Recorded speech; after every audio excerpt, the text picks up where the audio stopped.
Hello guys, welcome back to my vlog. आपका स्वागत है मेरे व्लॉग में। हम लोग जा रहे हैं चीज़ लेने, देख सकते हैं आप लोग, क्योंकि हम जा रहे हैं खाटू श्याम जी। तो हम उसके लिए जा रहे हैं पहले चीज़ लेने, तो फिर उसके बाद हम निकलेंगे खाटू श्याम।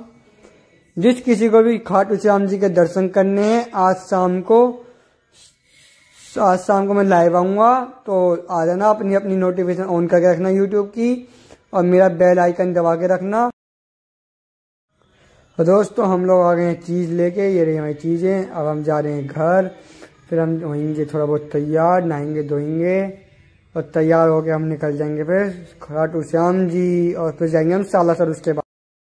तो हम लोग मिलते हैं आपसे नेक्स्ट व्लॉग में। धन्यवाद, गुड बाय। लाइक करें, सब्सक्राइब करें।